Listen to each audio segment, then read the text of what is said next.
Hey ladies and gentlemen, welcome back to the channel. As always, it is Nick here, back with your daily crypto news and analysis. And today we are going to be talking about Ripple and XRP, as was the vast majority of crypto and finance. And with that being said, let's just dive on in. And let's start off with this tweet here from myself. So I'm actually quoting the Forbes article that got posted in the Forbes digital asset section on their website. And we do see, and I said, very interesting timing on this article by Forbes. The US dollar collapse. Shock. 8 trillion predicted Fed inflation flip to spark a critical Bitcoin, Ethereum, XRP, and crypto price boom to rival gold. We are living in interesting times, that's for sure. Now, yes, this is stuck behind a paywall, but I did get some screenshots regarding this article that I do want to address. So first and foremost, they do talk about how the cryptocurrencies lost momentum after surging in 2023, though a surprise leak from a major tech company could mean that's about to change. Within this, we do see the Bitcoin price has lost around 60% since peaking at almost $70,000 per Bitcoin in late 2021, wiping around $2 trillion from the price of Ethereum, XRP, and the rest of the crypto market, even as BlackRock Insider primes the market for a $17.7 trillion earthquake, which we did talk a little bit about over on Twitter, but didn't really address it in a video. Now, as the Fed grapples with a $33 trillion death spiral, Jefferies analysts have warned the Fed will be forced to restart its money printer, potentially collapsing the US dollar and fueling a Bitcoin price boom to rival gold. And honestly, with a lot of the conflict that we are seeing outside of the US in Israel, as sad as it is, it's most likely going to accelerate the printer press. Outside of this, though, we also see the G7 central banks, including most importantly the Fed, will not be able to exit from unconventional monetary policy in a benign manner and will ultimately remain committed to ongoing central bank balance sheet expansion in one form or another. Global head of equity strategy at Jefferies wrote in a note to clients seen by CNBC, calling Bitcoin and gold critical hedges against the return of inflation. I completely agree with this, but not Bitcoin. I hold other currencies, including QNT. The Fed began the laborious task of shrinking its swelling near $9 trillion balance sheet in the spring of 2022, following huge expansion, though the COVID-19 pandemic and economically disastrous lockdowns. So-called quantitative tightening sees the Fed suck liquidity out of the financial system, passing on the burden of freshly issued debt to the private sector. As well as reducing its balance sheet, the Fed has been hiking interest rates at a historical clip, as it struggles to bring soaring inflation under control, creating what some fear could become a counterintuitive death spiral for the US dollar that ultimately pushes up the price of Bitcoin and other cryptocurrencies. The Fed could be forced to suddenly flip dovish in the face of a US recession due to a larger than usual lag in the Fed's inflation reducing interest rate hikes following the money supply explosion through 2020 and 2021, according to Wood. Such a failure to exit from unorthodox monetary policy in a benign manner is likely to culminate in the collapse of the US dollar paper standard to the benefit of both gold bullion owners and also owners of Bitcoin. And then over here, of course, when we look at the price of Bitcoin, it remains far above its pre-2020 highs, but is struggling along the with the price of, and then it does go on to mention a few things around the price. But we do see, meanwhile, Bitcoin and to a lesser extent, other major cryptocurrencies such as Ethereum and XRP have seen a sharp rise in institutional interest led by the world's largest asset manager, BlackRock. Bitcoin has now become investable for institutions with custodian arrangements in place for digital assets and represents an alternative store of value to gold.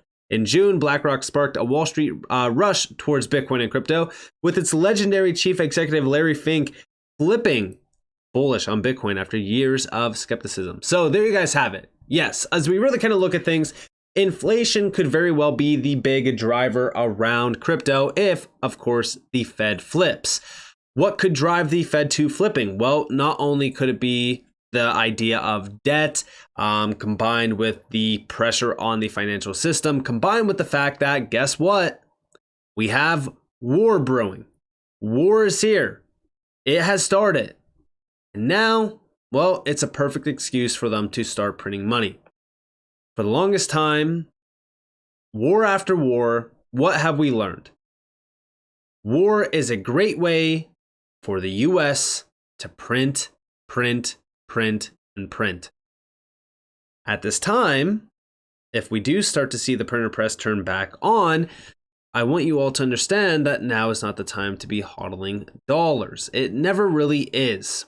The Fed wants 2% interest per year, which is meaning you are losing 2% of your savings account per year.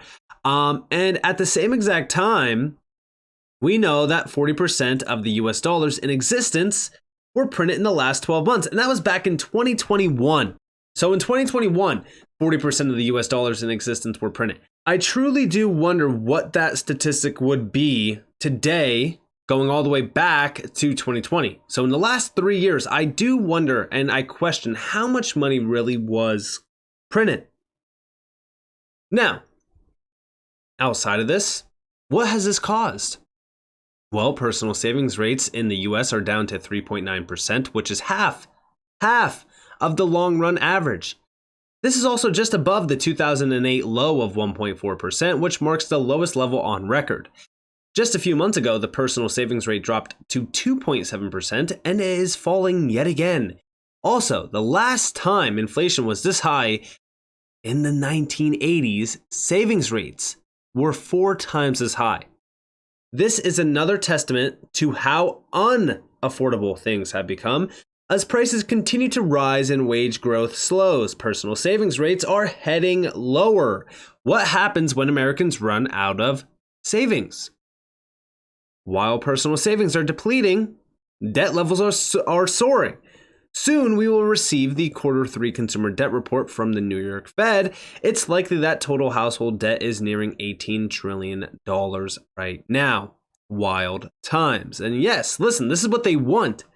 They want to price you out of everything. And it's already starting. I mean, housing is essentially unaffordable right now. And beyond this, the average payments regarding even rent is insane. The average payment on a new house right now is $2,900 a month. The average house is now renting for a record $1,900 a month. The average new car payment is now at $740 a month. The average used car payment is now at $530 a month. The average student loan payment is now at $500 a month. The average gallon of gas is now nearing $4 yet again. The average household credit card balance is now at a record $7,300, and the average household will have $0 of excess savings by the end of this quarter. How can the average person afford to live? Well, guess what? They can't. And that's what they want. This is all what they want. Don't worry, I have proof for you all as well. But we do see down here, to put this in perspective, if the average person owns a new house, a new car, and pays off student/credit card debt, it costs about $5,100 a month. That's 90% of median pre-tax household income. This is a crisis. But it's a crisis that, guess what? They create it. Who are they? Well, it's the elite organizations, like the IMF, for an example. They want this. They know that a wipeout is coming because they already planned it. And beyond this, we see devaluations happening everywhere. October 5th, Egypt urged to devalue currency amid rising debt concerns, IMF director says. Very interesting. And by the way, the country already devalued its pound 3 times since 2022, leading to a near 50% loss in its dollar's value. Beyond this, Argentina government, IMF, had 100% peso devaluation. This was 2 months ago. Outside of this, African currencies are under pressure amid higher for longer US interest rates. Again, from the IMF. Lebanon sets new exchange rate, dramatically devalues pound, and we know that this is just the beginning. The devaluation run in emerging markets is just getting started, and this was back in February. This is all by the IMF as well. The IMF is urging a lot of this. And remember, the IMF is also in cahoots with the World Economic Forum. And what does the World Economic Forum want? Oh yeah, that's right. They don't want you owning anything. Oh yeah, that's right. They want you in the debt cycle, continuously paying for debt that you can't afford. This is also why I keep saying on this channel, right now, the best way to prepare is to, one, only spend money on necessities. Cut out going out to eat. You don't need to. Cut out all the nonsense that is just driving up the bill. And make sure that you are only spending on necessities. Make sure that you are owning some gold. Make sure that you are owning some silver. And of course, yes, make sure that you own some crypto. Diversify outside of crypto into gold and silver, and possibly even undervalued stocks, because guess what? The future is calling. And by the way, when we talk about diversifying into undervalued stocks, the only reason why I say that is because I do believe that as we start to see some prices of crypto skyrocketing a little bit, I think that some stocks will follow through. Again, I wouldn't be too heavy in stocks simply because guess what? When the collapse does happen, well, stocks are usually going to be the ones to really kind of show us that collapse is happening. Currently speaking, I would mainly be focused on hard assets and assets that are deflationary. I wouldn't be too quick to jump into US based companies and even just tech companies in general.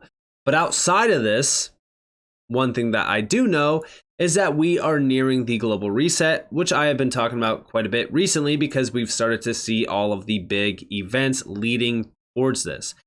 Remember this video from Clive Thompson? Global reset is quite likely. He further explains how the ripple effects are going to be and how CBDC will be pitched within the ecosystem. Shout out to Flip the Chain for this video. Check it out. Quite likely that if we have a reset, to avoid the risk that there are some parties who are out of pocket in such a way that they can't pay the bills and can't eat, it's quite likely that it will come with some sort of universal basic income, at least in the initial stages. And probably when they kickstart the currency, they'll want to get it widely distributed, the CBDC, after a reset. So it's quite likely that everybody would get some sort of boost to their CBDC wallet to make sure that there's enough currency in circulation. If the only currency in circulation, or the only one which can be used, is now the CBDC. So I do think that would be accompanied by an expansion of the CBDC money supply to cope with the unfortunate cases of people who have lost money. Quite likely that if we have a reset, to avoid the risk that... And again, I keep saying this, right? That as we look at CBDCs, a lot of people believe that CBDCs are going to be, oh, well, we'll just avoid it. We'll just deny it. The problem is that as we look at a lot of these costs, specifically the cost of all of these things that people don't need, the new car, the new house, this, that, whatever. A lot of this is stuff that a lot of people don't really need. I know that there's a growing trend behind a lot of these, big purchases. In the time that I've been around, I know that a lot of people like to buy things to show off to others. They don't actually like to buy things for themselves. They don't actually need these things. Those are the types of people that will be wiped out by rising rates, and they'll be swallowed up by their debt. The best way to introduce a CBDC is offsetting it. Hey, would you like your debt wiped? We know that you have this much debt and that much debt, whatever. Well, how about we wipe it fully and we give you the CBDC and that's your new money? People will jump for joy at that because there's far too many people out there that are extremely over leveraged on debt. Their debt versus their actual income per year is ridiculous. And we know this from statistics. Beyond this, who is Clive Thompson? He's a retired managing director of a private Swiss bank with 47 years of experience. And also, by the way, a similar situation happened in India in 2016, where the existing currency notes were announced invalid and had to be replaced with new ones. there was a total chaos for months, and there was a limit to, put to the new currency notes one could hold. And here you guys have the Great Indian Demonetization. This was back in 2016. And yes, this has happened. In history, these things do happen quite a bit. A lot of people think that, oh, we won't see a CBDC. Oh, we won't see this. We won't see that. Like the whole idea of congressional members saying, hey, like we need to ban CBDCs. Congressional members are on the food chain. They're high up on the food chain. They know what's happening. They know that this is all by, plan, and it's a game. A lot of what we see is manipulation tactics. Oh, hey, you can fight back against a CBDC. Hey, you can deny a CBDC. But the plans are already in place. Go look at CBDCs. Go look at how many central banks are already looking into CBDCs. Go look at the BIS and what they have been saying around CBDCs. CBDCs are becoming a reality. They are a reality. It's not a conspiracy theory. They are a reality. And if we don't see CBDCs, we will at least see stable coins. But something is coming. We will see a monetary reset, a global monetary reset. It's not just in the US. No, it's a global monetary reset. We're getting there. Debt. Debt is the big thing to focus on. Everything is leading up to it. And we have seen it day by day by day. So with that being said, I hope that you guys enjoyed this video. If you guys did, definitely leave a like, subscribe, turn notifications on. If you guys want more free content, you guys are more than welcome to follow me on Twitter and join the free Discord in the description below. And with that being said, guys, it's been Nick. Peace out.